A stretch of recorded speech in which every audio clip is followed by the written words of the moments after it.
Unatazama Kyela Online TV, usisahau kusubscribe, kulike na kucomment. Swali la Jacob linalohoji kuhusu kipi kitakuwa ni hatima ya serikali ya umoja wa kitaifa, mtaingia au muingii? Na nimesema kwamba kipaumbele cha ACT Wazalendo sio kuingia kwenye serikali ya umoja wa kitaifa. Imeelezwa kwamba serikali ya umoja wa kitaifa haikuwa kichaka cha kwamba mtaiba kura alafu mwizi anaingia madarakani, anamualika aloshindwa ili tuje tugawane vyeo na kisha baada ya hapo tuunde serikali kabla ya mchakato mpya wa wizi mwingine. Ikumbuke kwamba kabla ya serikali ya umoja wa kitaifa kuna damu ambazo zilimwagika, kuna wahanga ambao waliuawa, na ilikuwa ni jitihada za kutafuta suluhisho la mzunguko wa mauaji na machafuko katika chaguzi za Zanzibar kila baada ya miaka mitano. Serikali ya umoja wa kitaifa kilikuwa ni chombo cha kuwaleta Wazanzibari pamoja ili kutatua changamoto zao za ndani na kuongoza nchi yao katika namna ambayo itawaleta pamoja Wazanzibari. Kwa hiyo nimesema jaribio hilo kwenye chaguzi hizi zilizopita limeshindwa, na kwa sasa kipaumbele cha ACT Wazalendo ni kuona namna gani malengo hayo yatakuwepo badala ya swala la kuingia au kutoingia. Yaani hatuwezi kujadili kuingia kwenye serikali ya umoja wa kitaifa bila kujadili kwamba misingi yenyewe ya serikali ya umoja wa kitaifa ilikuwepo. Kwanza, serikali ya umoja wa kitaifa ili iwe halali lazima itokane na uchaguzi halali. Lazima muwe na uchaguzi ambao ndio uliamua nani ndio rais na nani alipata kura zinazomtosha kuwa ni sehemu ya serikali ya Zanzibar. Ikiwa tatizo hilo lipo, hilo ndio linalopaswa kushughulikiwa kwanza.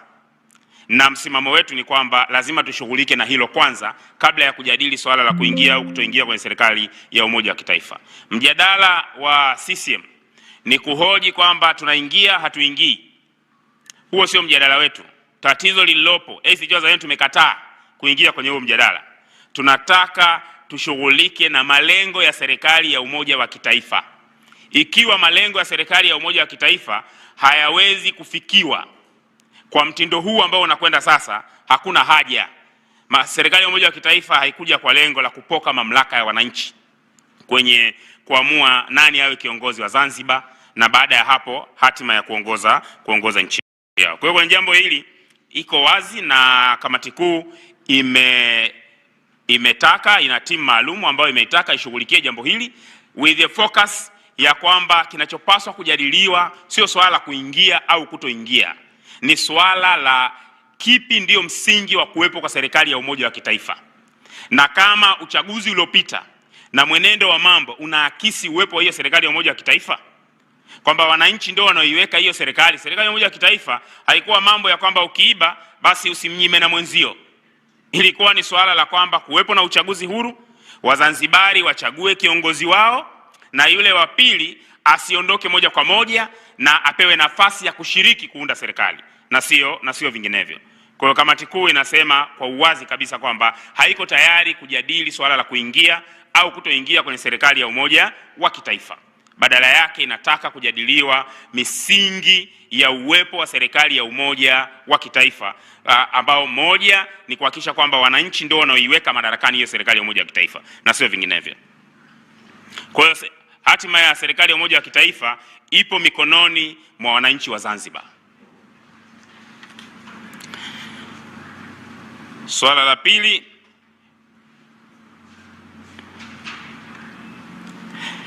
ni swala ambalo pia nadhani linashabihiana na swala la Dan, kwamba kesi ya viti maalum kuna wabunge watu wanahoji kwamba wabunge wampatikanaje na kwamba imekuwaje wabunge wenu wengine wamekwenda. Na sasa mnapofungua kesi, je, maana yake huu uchaguzi ni halali? Na kwa hiyo ndio maana mnadai hizo haki? Na nadhani swala hili nitalijibu kwa kuzingatia kile ambacho tumekieleza kwenye tamko hili. Moja, tumesema wazi kwamba uchaguzi huu sio halali, ni uchaguzi ambao umepoteza haki na kwamba panapaswa kufanyika uchaguzi mwingine ili kufanya uchaguzi huu uwe halali, au mpate uchaguzi ambao ni halali na ambao ule utaweza kuleta viongozi halali katika nchi yetu. Swali ni kwamba je, sasa mbona wawakilishi wamekwenda? Mbona hoja yetu ni kwamba moja, tumepeleka kesi mahakamani na tumeirejea sana kesi ya viti maalum kama ni kesi ambayo inahoji credibility ya swala hili. Na unaposhiriki kwenye uchaguzi, wewe ndio ambaye unaweza kuset standard ya makosa yaliyotokea. Leo tunataka kurejista mahakamani. Nyewe mnafahamu na nimeeleza hili mara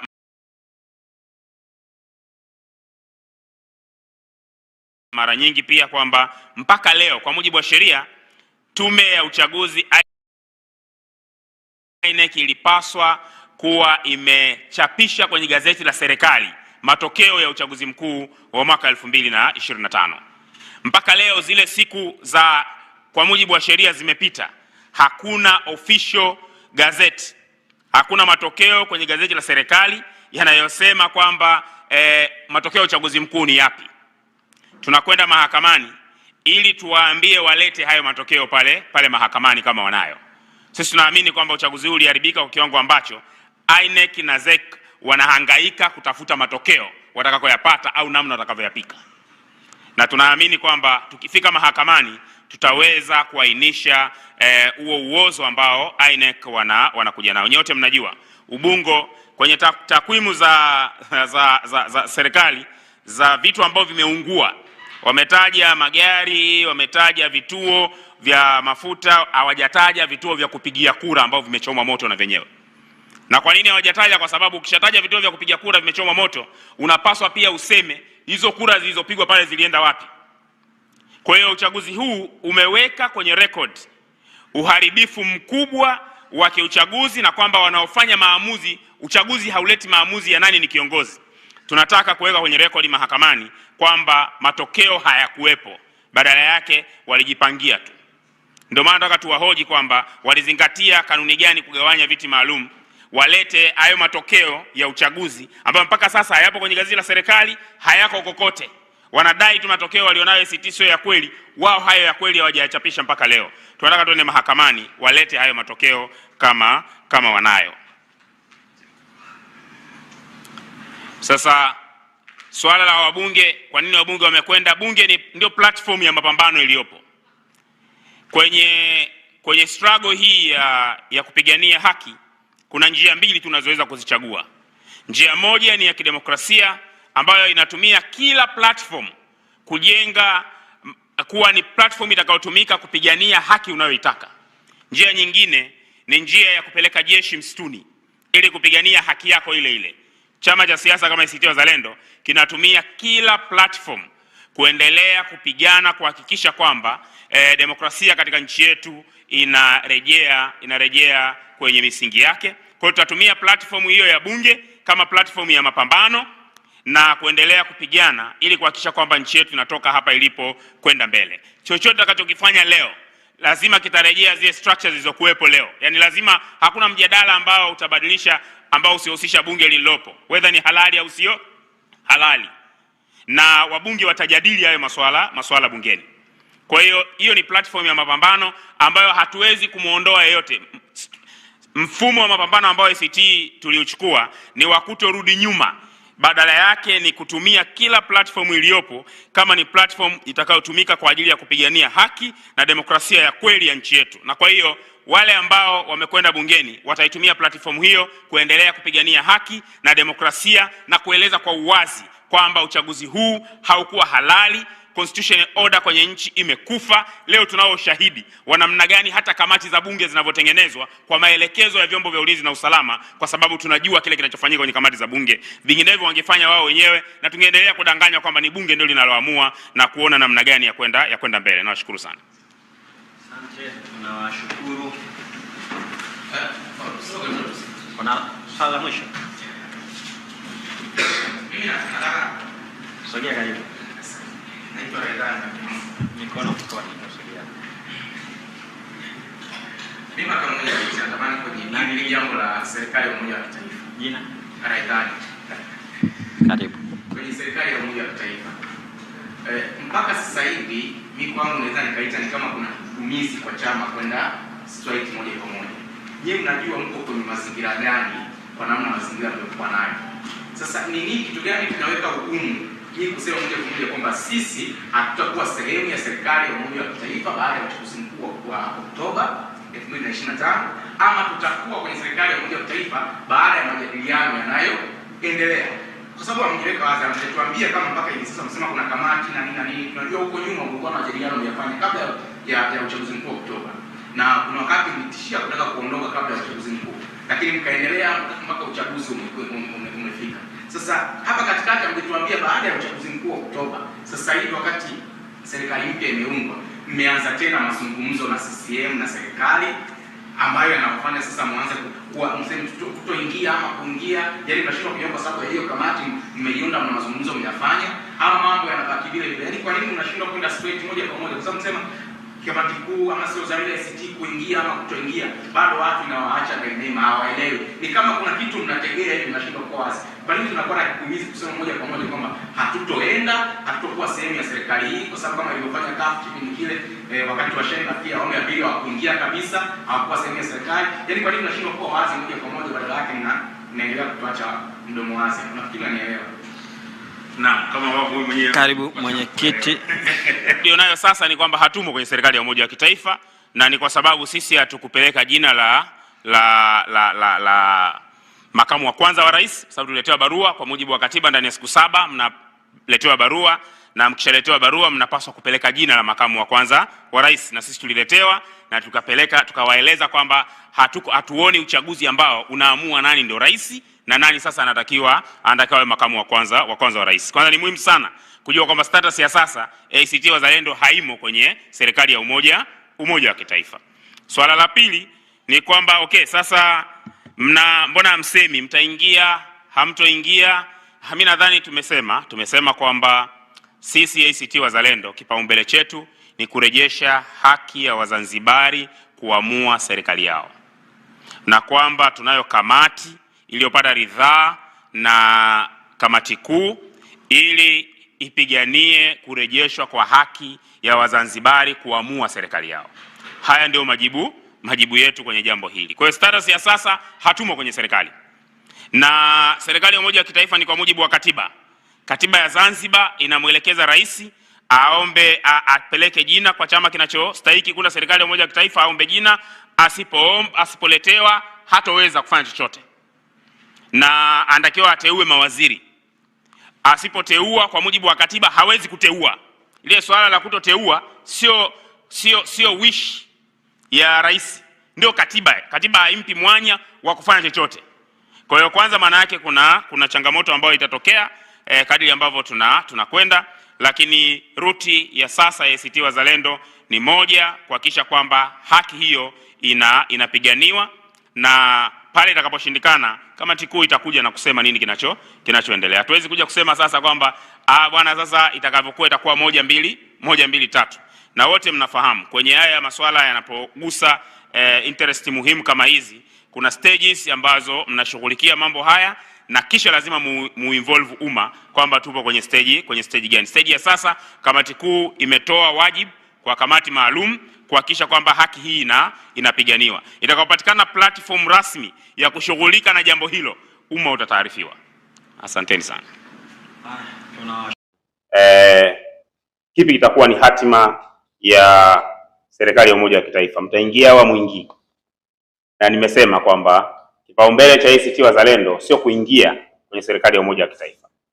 Imeelezwa kwamba serikali ya umoja wa kitaifa haikuwa kichaka cha kwamba mtaiba kura alafu mwizi anaingia madarakani anamwalika aloshindwa ili tuje tugawane vyeo na kisha baada ya hapo tuunde serikali kabla ya mchakato mpya wa wizi mwingine. Kumbuke kwamba kabla ya serikali ya umoja wa kitaifa kuna damu ambazo zilimwagika, kuna wahanga ambao waliuawa, na ilikuwa ni jitihada za kutafuta suluhisho la mzunguko wa mauaji na machafuko katika chaguzi za Zanzibar kila baada ya miaka 5. Serikali ya umoja wa kitaifa kilikuwa ni chombo cha kuwaleta Wazanzibari pamoja ili kutatua changamoto zao za ndani na kuongoza nchi yao katika namna ambayo itawaleta pamoja Wazanzibari. Kwa nimesema jaribio hilo kwenye chaguzi hizi zilizopita limeshindwa, na kwa sasa kipaumbele cha ACT Wazalendo ni kuona namna gani malengo hayo yatakuwepo, badala ya swala la kuingia au kutoingia. Yaani hatuwezi kujadili kuingia kwenye serikali ya umoja wa kitaifa bila kujadili kwamba misingi yenyewe ya serikali ya umoja wa kitaifa ilikuwepo. Kwanza, serikali ya umoja wa kitaifa ili iwe halali lazima itokane na uchaguzi halali. Lazima muwe na uchaguzi ambao ndio uliamua nani ndio rais na nani alipata kura zinazomtosha kuwa ni sehemu ya serikali ya Zanzibar. Ikiwa tatizo hilo lipo, hilo ndio linalopaswa kushughulikiwa kwanza, na msimamo wetu ni kwamba lazima tushughulike na hilo kwanza kabla ya kujadili swala la kuingia au kutoingia kwenye serikali ya umoja wa kitaifa. Mjadala wa CCM ni kuhoji kwamba tunaingia hatuingii. Huo sio mjadala wetu. Tatizo lililopo, ACT Wazalendo tumekataa kuingia kwenye huo mjadala. Tunataka tushughulike na malengo ya serikali ya umoja wa kitaifa. Ikiwa malengo ya serikali ya umoja wa kitaifa hayawezi kufikiwa kwa mtindo huu ambao unakwenda sasa, hakuna haja. Serikali ya umoja wa kitaifa haikuja kwa lengo la kupoka mamlaka ya wananchi wenye kuamua nani awe kiongozi wa Zanzibar na baada ya hapo hatima ya kuongoza nchi yao. Kwa hiyo kwenye jambo hili iko wazi, na kamati kuu ina timu maalum ambayo imetaka ishughulikie jambo hili with the focus ya kwamba kinachopaswa kujadiliwa sio swala la kuingia au kutoingia, ni swala la kipi ndio msingi wa kuwepo kwa serikali ya umoja wa kitaifa. Na kama uchaguzi uliopita na mwenendo wa mambo unaakisi uwepo wa hiyo serikali ya umoja wa kitaifa, kwamba wananchi ndio wanaoiweka hiyo serikali. Serikali ya umoja wa kitaifa haikuwa mambo ya kwamba ukiiba basi usimnyime na mwenzio. Ilikuwa ni swala la kwamba kuwepo na uchaguzi huru, Wazanzibari wachague kiongozi wao, na yule wa pili asiondoke moja kwa moja na apewe nafasi ya kushiriki kuunda serikali na sio vinginevyo. Kwa hiyo kamati kuu inasema kwa uwazi kabisa kwamba haiko tayari kujadili swala la kuingia au kutoingia kwenye serikali ya umoja wa kitaifa. Badala yake inataka kujadiliwa misingi ya uwepo wa serikali ya umoja wa kitaifa, ambao moja ni kuhakikisha kwamba wananchi ndio wanaoiweka madarakani hiyo serikali ya umoja wa kitaifa na sio vinginevyo. Kwa hiyo hatima ya serikali ya umoja wa kitaifa ipo mikononi mwa wananchi wa Zanzibar. Swala la pili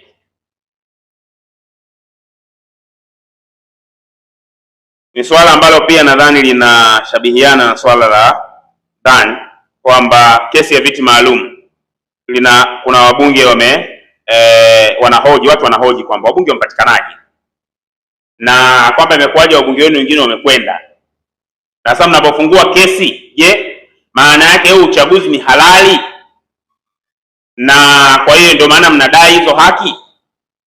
Na nadhani swala hili nitalijibu kwa kuzingatia kile ambacho tumekieleza kwenye tamko hili.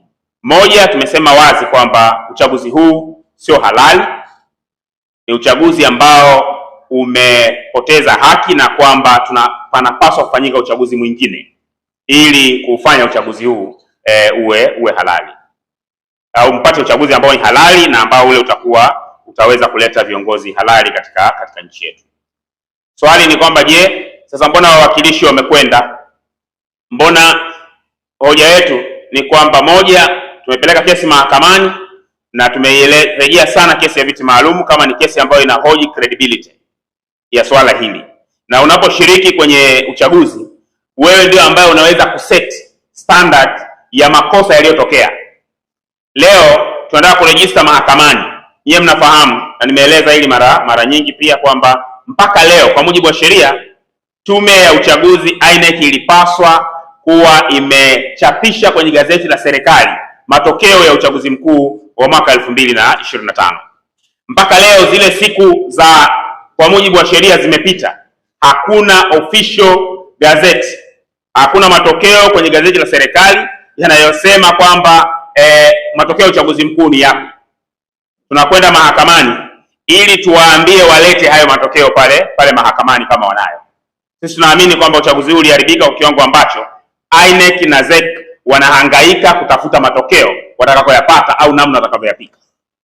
Na tunaamini kwamba tukifika mahakamani tutaweza kuainisha huo uozo ambao INEC wanakuja nao. Nyote mnajua Ubungo kwenye takwimu za serikali za vitu ambavyo vimeungua.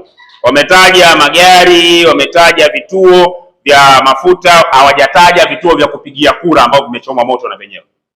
Na kwa nini hawajataja? Kwa sababu ukishataja vituo vya kupigia kura vimechomwa moto, unapaswa pia useme hizo kura zilizopigwa pale zilienda wapi. Kwa hiyo uchaguzi huu umeweka kwenye record uharibifu mkubwa wa kiuchaguzi, na kwamba wanaofanya maamuzi, uchaguzi hauleti maamuzi ya nani ni kiongozi. Unatazama Kyela Online TV, usisahau kusubscribe, kulike na kucomment.